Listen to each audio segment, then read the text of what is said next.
मानो हनुमान जी रामलला के दर्शन करने आए हों। राम मंदिर के बाहर जब कतार में खड़े थे लाखों भक्त, गूढ़ मंडप से गर्भगृह में बंदर ने किया प्रवेश। 22 जनवरी 2024 को अयोध्या के भव्य राम मंदिर में भगवान रामलला की प्राण प्रतिष्ठा हुई। इसके अगले ही दिन लाखों लोग अपने आराध्य के दर्शन को उमड़ पड़े। इसी दौरान एक बंदर भी गर्भगृह में प्रवेश कर गया। श्री राम जन्मभूमि तीर्थ क्षेत्र ट्रस्ट ने एक्स ट्विटर पर इसके बारे में जानकारी साझा करते हुए कहा है कि वहां तैनात सुरक्षा कर्मियों का कहना है, ये हमारे लिए ऐसा ही है मानो स्वयं हनुमान जी रामलला के दर्शन करने आए हों। यह घटना 27 जनवरी को शाम के करीब 5:50 की है। उस समय तक करीब 3 लाख भक्त रामलला का दर्शन कर चुके थे और करीब 2 लाख भक्त बाहर कतार में थे। पहले दिन 5 लाख से अधिक भक्तों ने राम मंदिर में दर्शन किया। ट्रस्ट की ओर से किए गए पोस्ट में बताया गया है, एक बंदर दक्षिणी द्वार से गूढ़ मंडप से होते हुए गर्भगृह में प्रवेश करके उत्सव मूर्ति के पास तक पहुंचा। बाहर तैनात सुरक्षाकर्मियों ने उसे देखा। वे बंदर की ओर यह सोचकर भागे कि कहीं वह उत्सव मूर्ति को जमीन पर न गिरा दे। परंतु जैसे ही पुलिसकर्मी बंदर की ओर दौड़े, वैसे ही बंदर शांत भाव से भागते हुए उत्तरी द्वार की ओर गया। द्वार बंद होने के कारण पूर्व दिशा की ओर बढ़ा और दर्शनार्थियों के बीच में से होता हुआ बिना किसी को कष्ट पहुंचाए पूर्वी द्वार से बाहर निकल गया। वैसे अयोध्या में वानर की इस तरह उपस्थिति की यह कोई पहली घटना नहीं है। राम जन्मभूमि मुक्ति आंदोलन के दौरान कई प्रमुख मोड़ों पर इसी तरह वानर की उपस्थिति देखी गई है। इसका एक प्रमाण पत्रकार हेमंत शर्मा की किताब युद्ध में अयोध्या में मिलता है।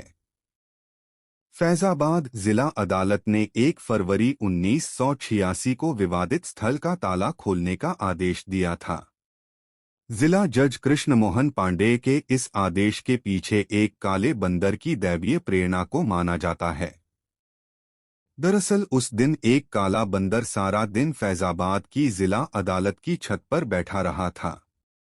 जज कृष्ण मोहन पांडेय 1991 में प्रकाशित अपनी आत्मकथा में लिखा है, जिस रोज मैं ताला खोलने का आदेश लिख रहा था, मेरी अदालत की छत पर एक काला बंदर पूरे दिन फ्लैग पोस्ट को पकड़कर बैठा रहा।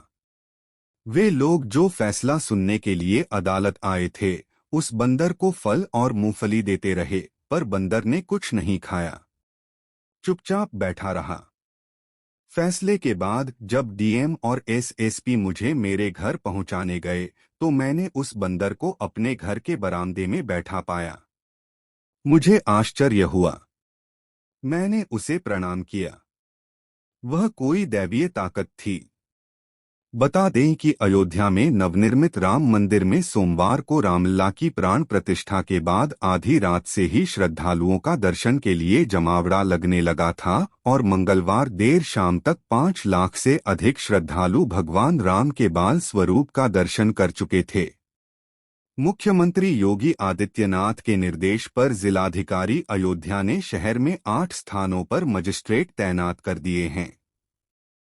श्रद्धालुओं की भारी भीड़ के मद्देनजर कई बार भीड़ काबू से बाहर होती दिखी, लेकिन पुलिस प्रशासन के आला अधिकारियों ने स्थिति को तुरंत संभाल लिया और लोगों को कतार में खड़ा करवाकर भगवान राम के दर्शन कराए।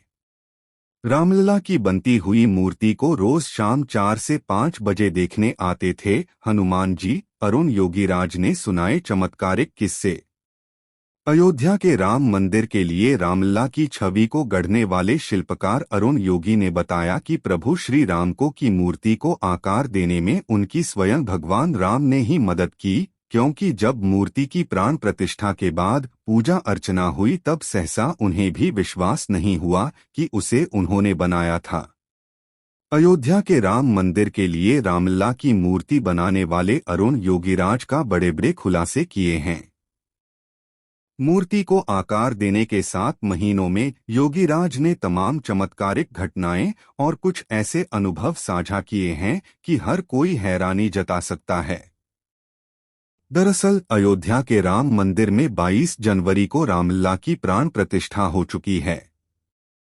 प्रधानमंत्री नरेंद्र मोदी की यजमानी में हुए धार्मिक समारोह के बाद राम भक्तों का सैलाब बालक राम की अद्भुत छवि को निहारने राम मंदिर में उमड़ रहा है।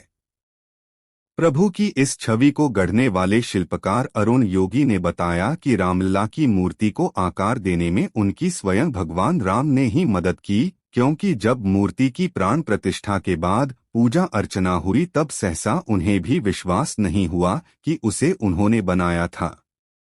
पूजा के दौरान रामलला की प्रतिमा पहले से कहीं ज्यादा दिव्य और लौकिक हो गई। कर्नाटक के रहने वाले शिल्पकार अरुण योगी राज ने एक ईश्वरीय किस्सा बताया।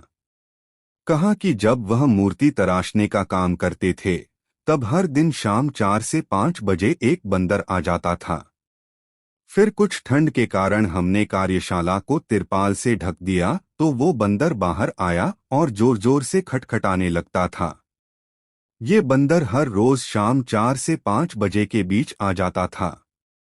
शायद वह बंदर हनुमान जी ही थे जिनका प्रभु श्री राम को देखने को मन हो। मैंने ये बात चंपत राय, श्री राम जन्मभूमि तीर्थ क्षेत्र के महासचिव जी को भी बताई थी। इस खास वजह से 51 इंच की बनाई गई रामलला की मूर्ति योगीराज की पत्नी ने बताई दिलचस्प बातें। अयोध्या के राम मंदिर का उद्घाटन हो गया है।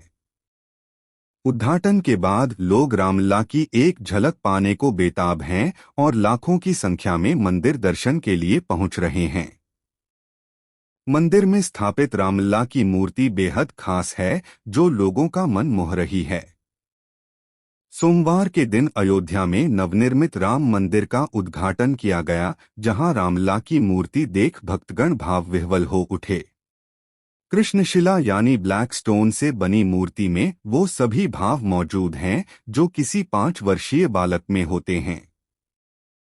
मंदिर को बनाने वाले मैसूर के प्रसिद्ध मूर्तिकार अरुण योगीराज की पत्नी विजेता ने बताया है कि कैसे रामलला की जीवंत मूर्ति को आकार दिया गया।